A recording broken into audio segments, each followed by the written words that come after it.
So last Bible study. Okay. So last Bible study, nakita natin doon ng power ni Jesus, hindi lang sa mga evil forces, kundi ganun din sa mga sakit ng tao. So hindi lang siya powerful sa spiritual realm, ganun din sa physical realm. Nakita natin kung paano niya pinalaya sa mga evil spirits na nagpapahirap sa mga tao at ganun din ang pagpapagaling niya sa mga may sakit. Lahat ng lumapit sa kanya ay kanyang pinagaling. Dinumog siya ng mga taong may karamdaman at kabilang sa mga pinagaling niya ay ang mother-in-law ni Peter na may mataas na lagnat. Pinagaling niya ito and after nitong gumaling, ito ay nagsilbi sa kanya. Di ba nakita natin yon? Then nasabi ko doon na si Peter ay hindi pa official na disciple sa time na ito. But on this chapter, naaaralin natin dito sa chapter 5, officially pipiliin na sila ni Jesus na maging disciples niya. Nasabi ko sa ating last Bible study na dito niya pipiliin ang 12 disciples, di ba?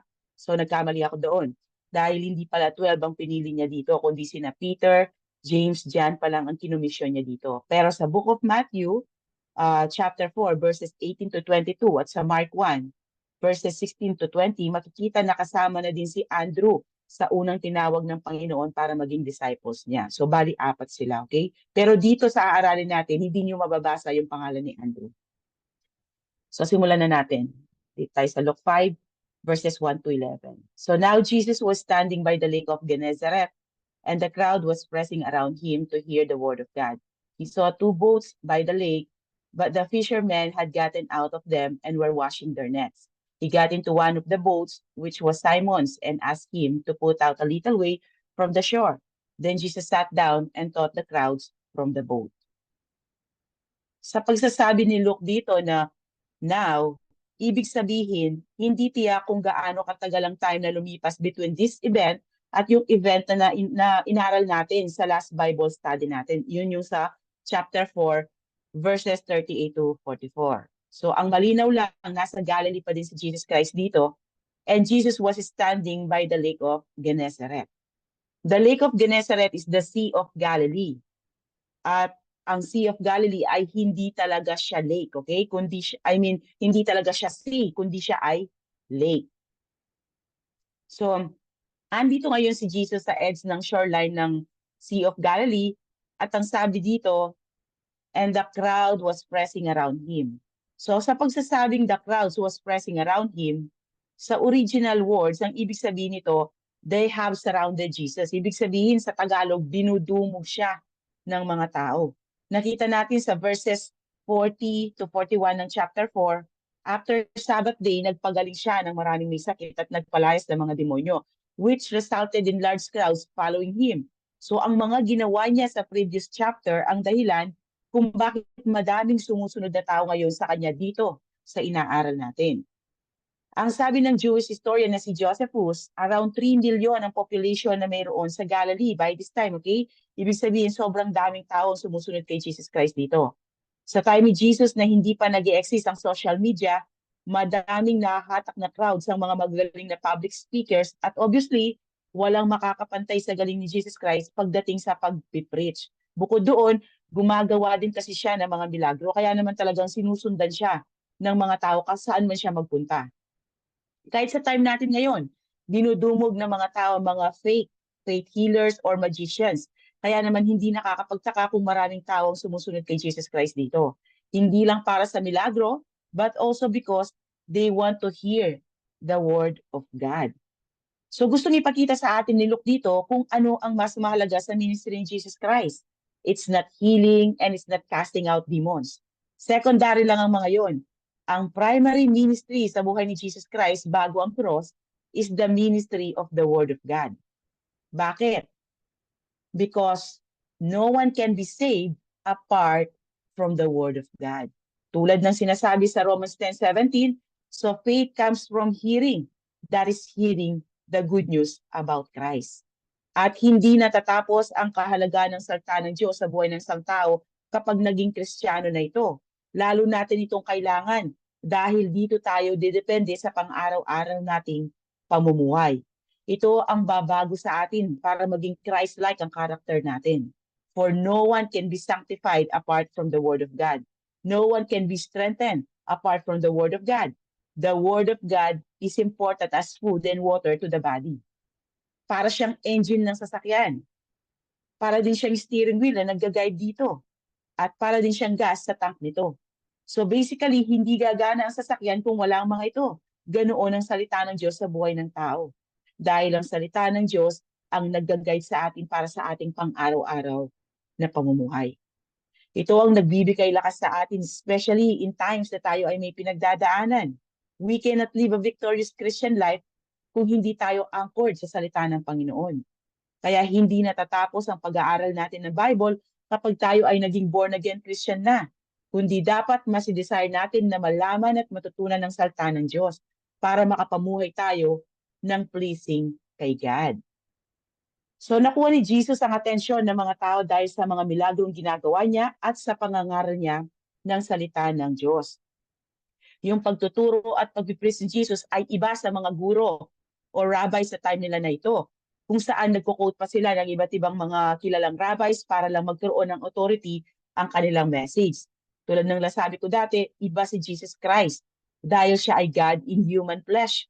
Kaya naman, when Jesus spoke, they literally heard God speaking. Hindi na ano yung ano dito ang tawag doon, na naputol siya. Wait lang, anuin ko siya.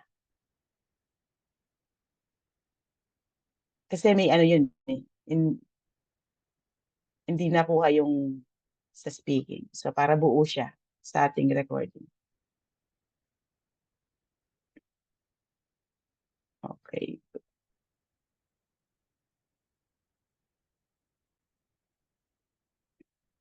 Wait.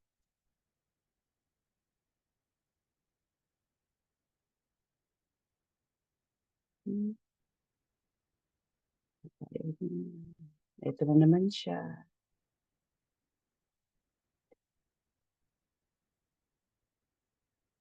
Okay.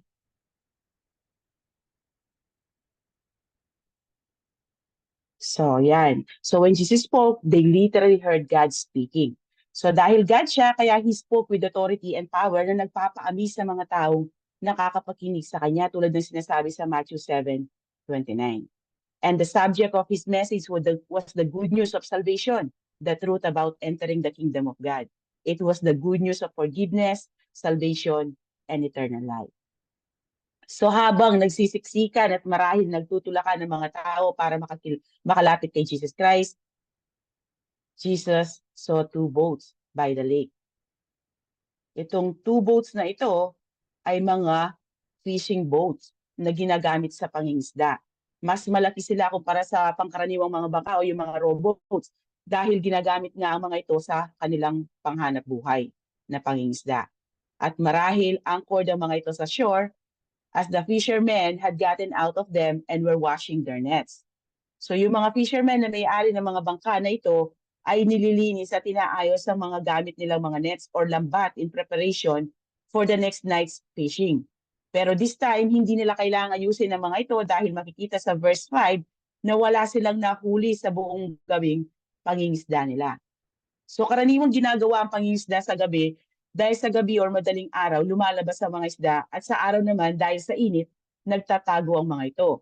So sa gabi, papalaot ang mga isda at sa umaga naman nila, lilinisin ang kanilang mga nets. At kung may dapat silang ayusin or i-fix sa mga nets nila, like kung may butas, ganyan, sa umaga din nila ginagawa yun.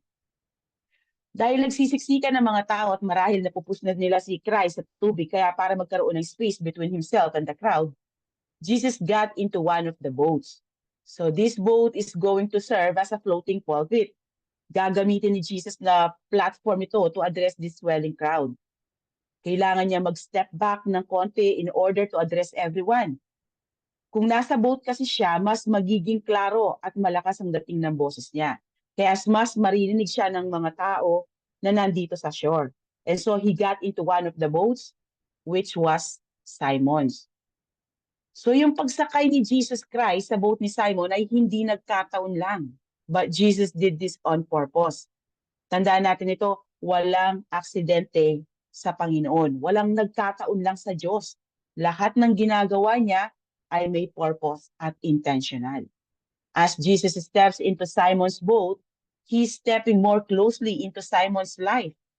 Sininggle out niya si Simon dito dahil si Simon ay may leadership qualities na siyang magiging role niya later on. Magiging leader siya ng mga apostles at ng mga disciples or followers ni Christ. Na kay Simon ang lahat ng elements of a natural leader, both strengths and weaknesses. Simon is not just a talker, but also a doer. Simon is aggressive, which is isang katangian ng mga great leaders. Aggressive na in a negative way, ang ibig ko sabihin dito, okay? Kundi in a positive way, dahil hindi siya natatakot sumubok. Simon is a make it happen man. And he speaks too quickly, though sometimes hindi ito nakakabuti sa kanya, pero maganda ting katangian ito para sa isang leader dahil ibig sabihin, mabilis siyang mag-isip at hindi siya nai-intimidate sa iba. Though minsan, mas mabilis ang bibig niya kaysa sa utak niya, nevertheless, nakita ng Panginoon na magandang katangian niyon sa kanya, kaya siya ang pinili ni leader ng ating Panginoong Yesus para sa mga tao niya. Hindi siya timid man na naghihintay sa isang tabi kung ano ang susunod na mangyayari. Kumikilos siya. Hindi ka pwedeng maging leader kung nahihiya kang magsalita. Kung nahihiya kang kumilos, hindi ka pwedeng maging leader. Okay, kung sunod-sunuran ka lang kung ano yung mangyayari, kung sumusunod ka lang sa crowd, hindi ka pwedeng maging leader. Unang na-encounter ni Peter si Jesus sa John 1, verses 41 to 42, kung saan dinala siya kay Jesus Christ ng kanyang kapatid na si Andrew, along with John, the second disciple of John the Baptist, na mababasa natin sa John 1:35, kasama ng kanyang kapatid na si James. Doon sa Ilog Jordan nangyari ang saving encounter nila kay Jesus Christ. So ibig sabihin, sa passage na inaaral natin, hindi sila tinawag dito into salvation dahil saved na sila dati pa. Ang gustong ipakita ni Luke dito ay ang pagtawag ni Jesus Christ sa apat para maging full-time disciples niya. Calling into service itong pangyayari dito sa Luke chapter 5. Itong inaaral natin, okay? So later on, makikita natin sasabihin niya ni Jesus Christ sa kanila at makikita natin na iniwan nila ang kanilang fishing business and became permanent full-time disciples of Jesus Christ. Kung mapapansin nyo, sa 4 Gospels, laging unang binabanggit ang pangalan ni Peter since he would be the recognized leader of the 12 and have a great influence on the rest at ganun din sa mga early Christians. Makita natin sa John 21, noong mainip si Peter sa paghihintay sa pagpapakitang muli ni Christ sa kanila, naisipan niyang bumalik sa pangingisda at gusto ding sumama ng iba sa kanya. Ito, pakibasa, Chloe. Several of the disciples were there. Simon Peter, Thomas, nicknamed the twin, Nathanael from Cana in Galilee, the sons of Zebedee, and 2 other disciples.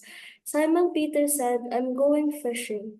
"Well, we'll come too," they all said. So they went out in the boat, but they caught nothing all night. So nakita niyo yung influence ni Peter? Kaya siya ang target ni Christ dito. Kaya hindi nagkataon na sa bangka ni Peter sumakay si Jesus Christ dito. And after entering Peter's boat, Jesus asked him to put out a little way from the shore. So in this way, medyo mapapalayo siya ng konti sa mga crowds na nagsisiksikan at marahil nga ay nagtutulakan pa. Dahil malamang sa hindi, gusto lahat nila na maging mas malapit kay Jesus Christ para mas marinig nila itong mabuti. So, ganitong may distansya si Jesus sa crowd, yan, ganyan. Illustration lang naman to, hindi ganyan talaga, okay? Lahat ay makikita siya at mas magiging malinaw ang boses niya. So after the boat was moved a short distance from the shore and anchored in place, then Jesus sat down. Hindi dahil sa napagod siya at gusto niya magpahinga, kundi ito ang posture ng pagtuturo ng mga rabbis or guro sa time na ito. Nakaupo din si Jesus Christ nung nagturo siya sa Matthew 5 verse 1 with the Sermon on the Mount. Ito ang traditional way ng pagtuturo nila sa time ni Jesus Christ. At noong nakapwesto na siya, he taught the crowds from the boat. At mababasa sa Matthew na habang siya ay nakaupo sa bangka at nagtuturo, nakatayo naman sa may dalampasigan ng mga tao na nakikinig sa kanya. So, anong makikita natin sa character ni Jesus Christ dito? kahit na nasa difficult situation si Jesus Christ or pressured by the crowds, hindi nalilimutan ni Jesus Christ ang primary mission niya at kung bakit bumaba siya sa lupa. At yon ay ang pangaral, ang salita ng Diyos, which the Father had sent him to do. Pakibasa, Ate Hana. But Jesus replied, "We must go on to the other towns as well, and I will preach to them too. That is why I came." So, yun ang dahilan kung bakit siya bumaba. Okay? So, after niya magbahagi ng salita ng Diyos sa mga tao, ngayon, i-amaze naman niya ito, ang mga ito, particularly sina Peter sa miracles na ipapakita niya. Kaya ang sabi dito sa verse 4, when he had finished speaking, he said to Simon, "Put out into the deep water and lower your nets for a catch." So isa sa mga challenges na kinakaharap ng mga fishermen ay ang makahuli ng isda. Kahit yung matagal ng mangingisda at matagal ng experience sa laot, even sa time natin ngayon with latest fish finding sonar, minsan uuwi pa din silang walang huli. Unpredictable ang panguhuli ng isda. Pero syempre, hindi sa isang Diyos na may likha ng lahat. Jesus Christ knew exactly where the fish were. He created everything, including the sea and everything in it. Dito mahahayag ang pagiging all-knowing and all-powerful ni Christ sa mga disciples niya. So noong tapos na niyang ipangaral ang salita ng Diyos sa mga tao, Jesus said to Simon, "Put out into the deep water and lower your nets for a catch." Hindi lang si Simon ang kausap niya dito, okay? Kundi ganun din yung tatlong kasama ni Simon sa fishing business nila at ang mga tauhan ng mga ito. Kaya mawi-witness din ng mga tauhan nila ang power ni Jesus Christ dito. Yung nets na tinutukoy ni Jesus dito ay hindi yung maliliit na net, okay? Na ginagamit ng isang tao sa mababaw or shallow water. But large nets ang gamit nila dito na ginagamit sa pangisda sa malalalim na tubig. Sa pagsasabi niya kay Simon na put out into the deep water and lower your nets for a catch, ibig sabihin nito, pinababalik niya sa deep water itong sina Simon. Tinuturuan sila kung saan pupunta para makahuli ng isda. Panigurado, ito ang strangest thing na narinig ni Simon sa buong taon ng pangingisda niya, na tinuturuan siya ng isang karpintero. A carpenter is telling the professional fisherman on how to fish. Imagine niyo ang tumatakbo sa isip ni Peter dito. Parang tinuturuan ng isang kargador ang piloto kung paano magpatakbo ng eroplano, di ba? Ganun yung equivalent na sa isip ni Peter siguro. Ito ang business nila. Ito ang kinabubuhay ni Peter. Kaya gamay niya ito. Si Jesus ay kilalang karpintero, kaya sa isip siguro ni Peter, "Master, you stick to the preaching. Let us do the fishing. We are expert in fishing." Di ba? Parang siguro sa isip niya, bakit nagtuturo sa akin? Tinuturuan ako ng ganito, di ba? So, well, test kay Peter ito kung magsasabit ba siya at mag-o-obey kay Jesus Christ. Listen, kids, okay? It doesn't need to make sense to Peter. Peter just needs childlike faith. Ganon din tayo. Minsan yung mga gustong ipagawa sa atin ni God ay hindi kayang ipaliwanag ng isip ng tao. Pero okay lang.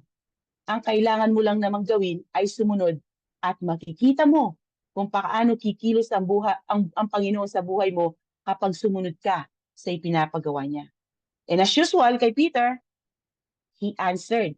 Peter is always answering. Di ba? Yun ang mapapansin natin. Hindi nawawalan ng sasagot si Peter. Peter is never slow to speak. And again, that's a mark of a great leader. Kaya sabi niya sa verse 5, Simon answered, "Master, we worked hard all night and caught nothing. But at your word, I will lower the nets." So yung pagsabi niya dito na master in Greek means chief, leader, or commander. A respectful title for one in authority but not an affirmation of deity. It is not the word for Lord. So hindi niya pa kiniklaim dito ang pagiging Diyos ni Jesus Christ, okay? Sa original Greek language, this means they work to the point of exertion. Yung kumaga yung pag-address niya dito, hindi pa niya na-address dito na Diyos siya. Hindi pa niya na-ano dito na si Jesus Christ ay Diyos, okay? Yun yung sinasabi dito sa Greek word ng pagsasabi niya ng master. Ganun ang pag-address pa niya dito kay Jesus Christ. And then yung sa pagsasabi ni Simon dito sa command ni Jesus Christ, na we work hard all night, caught nothing. Ibig sabihin nito, ano sila, yung nagtrabaho sila buong gabi to the point na talagang exhausted na sila. Yung pagod na pagod. Yung wala ka na mapipigay, yung parang wala na akong lakas na may bibigay ka. Parang gano'n, okay? Yun lang gusto niya sabihin dito kay Jesus Christ. They have nothing left to give. They are drained, weary, and tired. They work hard all night without sleep, and they caught nothing. Kaya parang sa isip ni Peter, pointless ang pumalaot silang muli. Kung sa gabi nga, kung saan lumalabas ang mga isda, wala silang nahuli, eh di lalo na sa araw, di ba? Pero dahil mataas ang respeto niya kay Jesus Christ bilang leader or guro, kahit may pag-aalanganin si Peter sa pinapagawa nito, ang sabi niya, but at your word, I will lower the nets. So since nakita naman ni Peter na hindi ordinary carpenter si Jesus Christ dahil sa dami niyang pinagaling, at isa na doon ang kanyang mother-in-law, kaya parang napilitang sumunod si Peter sa utos ni Jesus Christ dito. Makikita yung pagdadalawang isip niya dito. Pero nanaig din yung respeto niya kay Jesus Christ. Yun nga lamang, hindi buwang loob niya na gawin ito. He's half-hearted. He's not all in doing this right thing, which is to obey the Lord. Makikita natin dito that Peter has the right action, but he has the wrong attitude. At may mahalagang lesson na mapupulot tayo sa naging attitude ni Peter dito. Hindi nag-glorify si God kapag hindi buwang puso natin sa ginagawa natin. At wala ding reward kapag napipilitan lang tayo na sumunod sa Kanya. Kaya anuman ang gagawin natin para sa Panginoon, gawin natin ito ng buong puso. Okay? So, when they had done this, they caught so many fish that their nets started to tear. So they motioned to their partners in the other boat to come and help them. And they came and filled both boats so that they were about to sink. So marahil ito ang unang pagkakataon na nanghuli sila sa araw at kakaiba pa ang na-experience nila. When they had done this, ano yung sinasabi dito? Yung pagsunod nila sa instruction ni Jesus Christ sa kanila. They caught so many fish that their nets started to tear. Hindi nila ine-expect ito. But the omniscient Savior knew exactly where the fish were. Katulad noong utusan niya si Peter, where to find one specific fish na may coin sa kanyang bibig. Tingnan natin. Sa Matthew 17:27, pakibasa, Kuya Ian. However, we don't want to offend them, so go down to the lake and throw in a line. Open the mouth of the first fish you catch, and you will find a large silver coin. Take it and pay the tax for both of us. O, di ba? Iyan ang ng pagiging Diyos. Pagpapakita yan ng pagiging all-knowing. So, after muling mabuhay ni Jesus Christ, he would tell Peter and his companions once again kung saan nila dapat ihulog ang nets nila para makahuli ng madami. Dahil wala din silang nahuli that time. Mababasa yan sa John chapter 21 verses 1 to 6. So, sa ginawang ito ni Jesus Christ, ipinakita niya ang kanyang pagiging Diyos over creation. They were witnessing a display of divine power as Jesus Christ gathered together in one location the vast number of fish that were now causing their nets to break or tear. The Lord caused all those fish to swim into the nets. At dahil sa sobrang dami ng isda na pumasok sa nets nila, so they motioned their partners in the other boat to come and help them. And they came and filled both boats so that they were about to sink. Sa dami ng huli nila, hindi nagkasya sa bangka ni na Peter ang mga isda. Kaya kinailangan pang tawagin ng nasa kabilang bangka para tulungan sila sa mga nahuli nilang isda. Sa sobrang dami ng mga isdang nahuli nila, halos lumubog na ang kanilang mga bangka sa bigat ng mga ito. So anong lesson ang makukuha ni Peter dito? At ganun din na din tayo. That he needs to trust the Lord. Gawin niya kung ano ang ipinapagawa nito and watch him work. Hindi niya kailangang i-figure out kung paano gagawin ni Jesus Christ ang impossible. Dahil trabaho yun ni Jesus Christ. Ang kailangan lang gawin ni Peter ay sumunod sa ipinapagawa nito at magtiwala sa kakayahan nito. Jesus made the lake. Jesus filled the lake. Jesus made the fish. Jesus controls the fish. And when Jesus desired them at that split second to swim into the net, sumunod ang mga isda sa kanya. As expected, they were shocked, amazed, and frightened. These fishermen knew that they were witnessing confirmation of the truth that Jesus is God.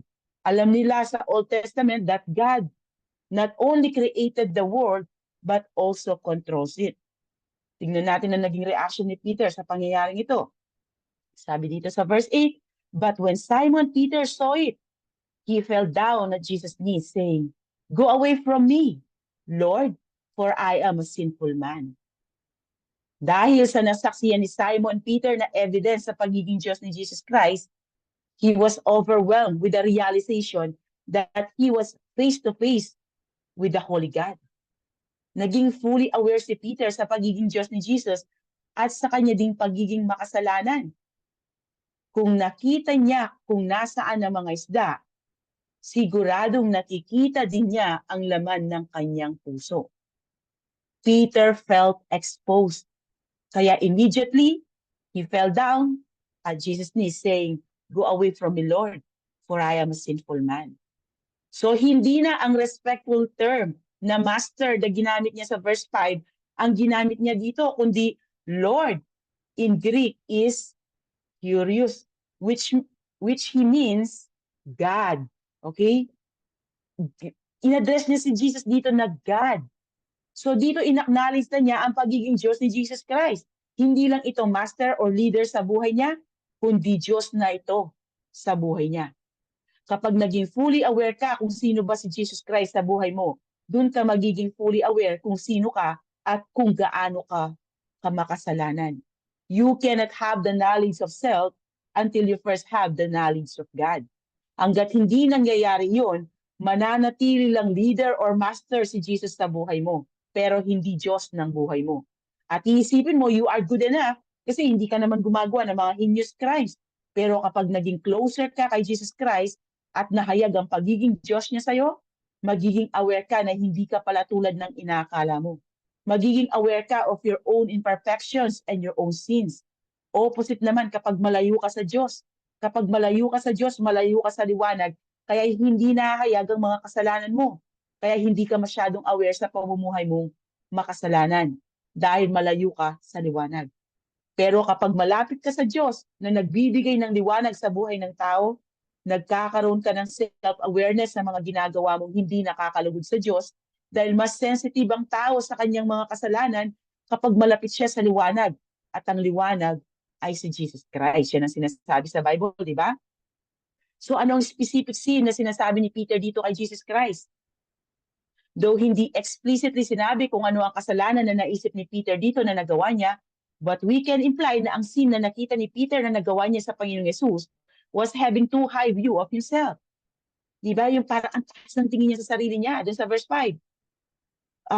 Na parang parang napilitan lang siyang sumunod sa ipinapagawa ni Jesus doon sa verse 5, di ba? Nakita natin doon. Dahil parang absurd sa kanya ang command ni Jesus Christ na pumalaot silang muli, gayong all night wala silang nahuli. At maaring iniisip niya na mas maalam siya kay Jesus Christ kung pangingisda ang pag-uusapan dahil business nga naman nila ito. So, paano natin mai-relate ito sa atin? Di ba ganyan din tayo minsan? Minsan tingin natin mas maalam pa tayo sa Diyos. Kaya naman mas sinusunod natin ang sarili natin kaysa sa salita ng Panginoon. Kasi iniisip natin, mas alam natin ang makakabuti sa atin eh. Di ba? Kahit sinasabi na ng Bible na huwag mong gawin ito, huwag mong gawin yan. Pero hindi, sisunodin mo pa rin yung gusto mo. Kasi iniisip mo, mas alam ko kung ano makakabuti sa akin. So, ganun din tayo, katulad din tayo ni Peter, di ba? Katulad ni Peter, minsan hindi rin tayo nagtitiwala sa Diyos. Though sumunod siya sa pinapagawa ni Christ, pero half-hearted naman ang pagsunod niya. At madalas ganyan din tayo. Susunod tayo sa Diyos, pero napipilitan lang. Kapag ganoon ang behavior natin, tayo ay nagkakasala sa Panginoon. Okay? And then nakita natin na lumuhod siya sa harapan ni Jesus Christ, di ba? Yung ginawang pagluhod ni Peter dito ay pagpapakita ng pag-worship sa Diyos. Bilang isang devoted Jew, alam ni Peter na Diyos lang ang dapat i-worship. Kaya yung pagluhod ni Peter sa harapan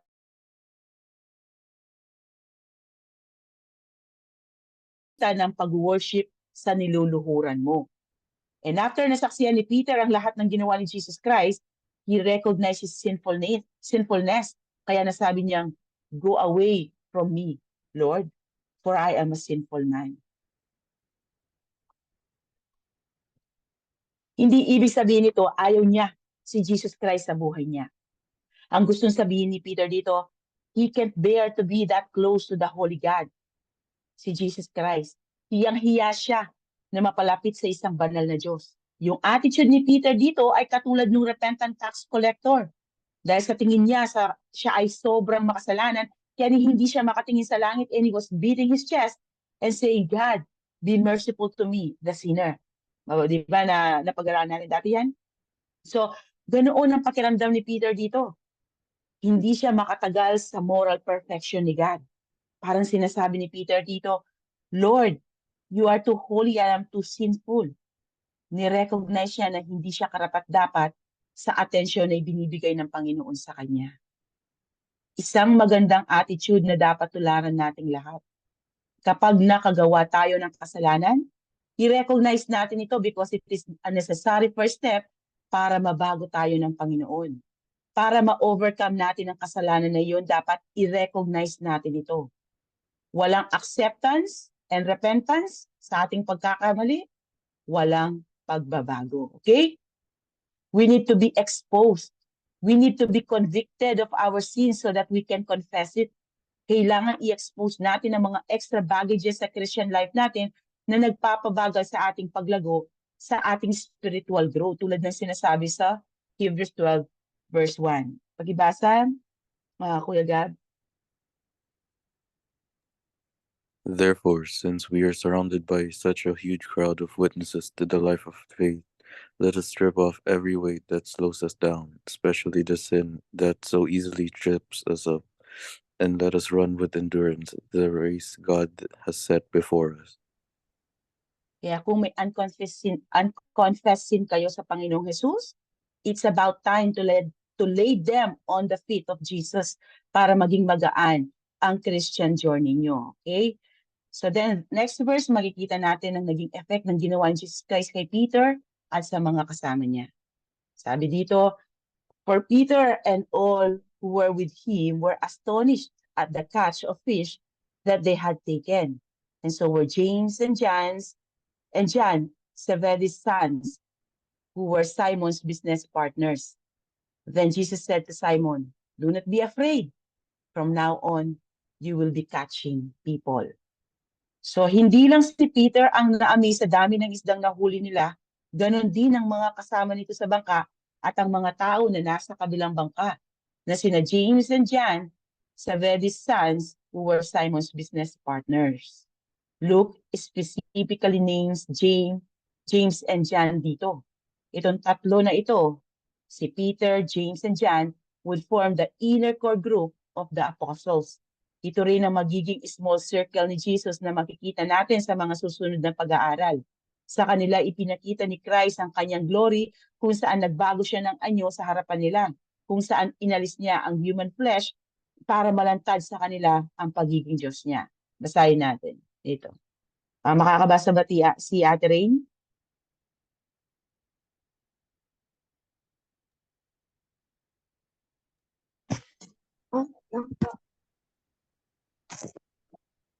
Six days later, Jesus took Peter and the two brothers, James and John, and led them up in a high mountain to be alone.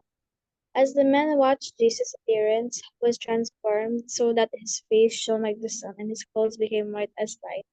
Suddenly, Moses and Elijah appeared and began talking with Jesus. Peter exclaimed, Lord, it's wonderful for us to be here. If you want, I'll make 3 shelters as memorials, one for you, one for Moses, and one for Elijah. But even as he spoke, a bright cloud overshadowed them, and a voice from the cloud said, This is my dearly loved son who brings me joy. Listen to him. The disciples were terrified and fell face down on the ground. So natakot sila sa nasaksiyan at narinig nila dito. Ito sa binasa ni Ate Ray. Kaya they fell face down to the ground and were terrified. Ganon din dito sa inaaral natin. Sa pagsasabi ni Jesus dito sa verse 10, do not be afraid. Ibig sabihin, natakot talaga si Peter sa na-reveal sa kanyang identity ni Christ, na siya ay nasa very presence pala ng isang holy God at na-expose ang kasalanan niya sa banal na Diyos. Typical response ito ng mga taong nahaharap sa banal na Diyos. Example, when the Apostle John saw the glorified Christ, he fell at his feet like a dead man. Pakibasa, Kuya Bricks.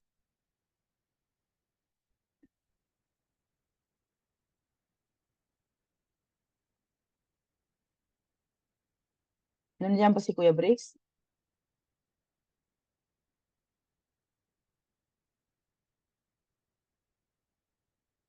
O, sige, si ano na lang.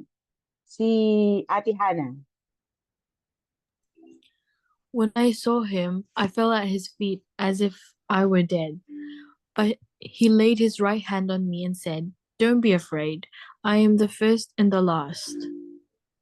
So kaya normal reaction ng simple man na matakot sa harapan ng banal na Diyos. Pero yung susunod na sinabi ni Christ kay Peter ay magbibigay sa atin ng encouragement. After niya sabihan si Peter na huwag itong matakot, ang sabi ni Jesus Christ sa kanya, from now on, you will be catching people. You see, hindi naging hindrance ang sin ni Peter para gamitin siya ng Diyos dahil kinonfess niya ito. In fact, Christ uses men and women who confess their sin na try to hide it. Kaya encouragement ito sa atin na kahit nagkasala tayo, maaari pa rin tayong gamitin ng Diyos kung i-confess natin ang kasalanan natin sa Kanya. From now on, hindi na fish sa dagat ang huliin ni Peter, kundi magiging fishers of men na siya para sa kingdom ni Christ. He is now commissioned for ministry to catch men who are perishing in the sea of this world, to catch men who are drowning under the heavy weight of their sin. Kaya kinomission siya ni Jesus Christ dito into the deep waters of this world, and he will be casting the net, and Jesus will be causing fish to swim into that net. Tulad ni Peter, ganoon ang role ng lahat ng servant ni Christ. Kabilang na tayo doon, okay? Good reminder ito para sa atin, kaya hindi rin tayo dapat may stress sa pag-share ng salita ng Diyos kung walang nag-accept dito, okay? Kung hindi nila tinatanggap yung sinishare natin, okay lang, huwag kayong may stress. Dahil ang gawain natin ay maghasik or mag-share lang ng salita ng Diyos. At ang Diyos ang nagpapatubo nito. O sa inaaral natin ngayon, tayo ang ginagamit ni Lord sa paghahagis ng net, pero siya ang naglalagay ng isda sa loob ng net. At ang mga isdang pinapasok ni Christ sa net ay ang mga taong binigyan ng Panginoon ng kaligtasan. Kaya hindi kayo dapat may stress kung halimbawa nag-share kayo. Like for example, kung si Kuya Ian ay nag-share sa kanyang mga kaibigan ng salita ng Panginoon, tapos yung mga kaibigan niya, tinatawanan siya or di siya pinapaniwala, okay lang. Walang problema doon dahil nagawa mo na yung part mo. At yun yung share, ibahagi ang salita ng Panginoon. Ngayon, nasa Panginoon kung patutubuin niya yung salita na yun or hindi. Okay? Kaya kung alam mo ang katotohanan na ito, hindi ka mapipressure or madidepress or may stress kapag walang nag-respond sa gospel na sinashare mo sa mga tao. Dahil hindi mo trabaho ang magligtas. Hindi natin trabaho yun, okay? Ang trabaho yun ng Panginoong Yesus. Ang trabaho lang natin ay ibahagi ito sa iba. So this was Jesus' formal and permanent call for these men to full-time discipleship. At ang naging respond nila sa calling ni Christ sa kanila ay sa verse 11. So when they had brought their boats to shore, they left everything and followed him. Di ba napakagandang iniwan nila ang lahat at sumunod kay Jesus. Sa pinaka-highest or peak ng kanilang career, kung saan napakarami nilang nahuling isda, they abandoned everything. They abandoned their boats, turned their backs on their fishing business, left everything, and followed Jesus Christ. Ano ang kaya niyong iwan para sa Panginoon? Ano ang kaya niyong i-abandon para sa Panginoon? Ito'y tanong ko lang sa inyo, no? Hindi na kailangan, kumbaga, siguro maganda rin na tanongin yung sarili niyo kung anong kaya niyong i-give up para sa Panginoon. Di ba? Yung iba, yung profession nila, gini-give up nila. Yung iba, yung kanilang love life, gini-give up nila dahil ang love life nila hindi nakakalugod sa Panginoon dahil nga, like for example, yung kanilang girlfriend or boyfriend, hindi siya believer. Ganon. So, maraming mga tao na follower ni Christ na gini-give up. Yung iba, gini-give up nila ang family nila dahil tinakwil sila ng pamilya nila kasi from being, like for example, yung mga M, kapag ikaw ay naging Kristiyano, tatakwil ka nila. So, may mga ganon, okay? Maraming mga tao na gini-give up ang kanilang mga like family, relationship, kanilang mga businesses, kanilang profession para sumunod sa Panginoon. Ganyan ang pagsunod na hinihingi ni Jesus Christ sa lahat ng followers niya.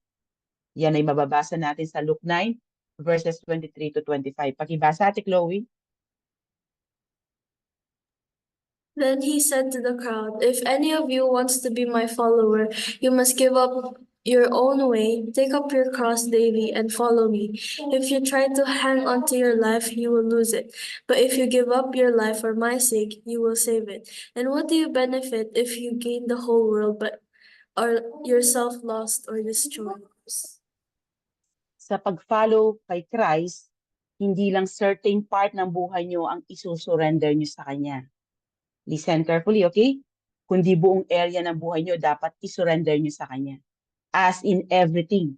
Hindi lang ang Sundays nyo ang ibibigay nyo kay Christ, kundi everyday ng buhay nyo dapat devoted sa Kanya. Dapat siya ang Diyos nyo sa lahat ng area ng buhay nyo. Hindi lang during Bible study. Ganon din sa pag-aaral nyo, sa pagpili nyo ng mga kaibigan, sa mga games na nilalaro nyo, sa mga movies or drama na pinapanood nyo. Dapat si Christ ang Diyos sa lahat ng area na ito. Kung sa tingin nyo hindi nakakalugod sa Diyos ang pinapanood nyo, stop it. Kung ang mga kaibigan nyo ay bad influence sila sa inyong Christian life, iwasan nyo sila, as bad company corrupts good moral. Kung sa tingin nyo hindi nag-glorify ang Panginoon sa ginagawa niyong pag-aaral dahil hindi kayo nakafocus dito, then simulan nyo mag-aral for Christ's glory at hindi para purihin kayo ng tao. Kung sa tingin nyo ang pakikipagrelasyon nyo sa murang edad ay hindi nakakapagbigay ng glory sa Panginoon, then cut that relationship and focus on Christ. Everything you do must glorify God dahil yun ang primary reason kung bakit kayo nag-i-exist at bakit kayo iniligtas ng Diyos. At yun ay para sa kanyang glory. Tulad ng sinasabi sa Isaiah 43:7. Bring all who claim me as their God. Kung kiniklaim yung Diyos ang Panginoon, okay? For I have made them for my glory. It was I who created them. So the very reason why we exist is to glorify God. It is a good reminder for everyone here na hindi natin pag-aari ang buhay natin, kundi pag-aari ito ng Diyos. Kaya kumilos kayo ayon sa inyong pagkakatawag. Kung tinawag kayo para maging anak ng Diyos, then act like one. Hindi lang kapag may nakakakita sa inyo or kapag nandiyan ang magulang nyo. Dapat kahit walang nakakakitang tao sa inyo, kumilos kayo ng nakakalugod sa Diyos. Dahil hindi man kayo nakikita ng ibang tao, nakikita naman kayo ng Diyos na makapangyarihan sa lahat.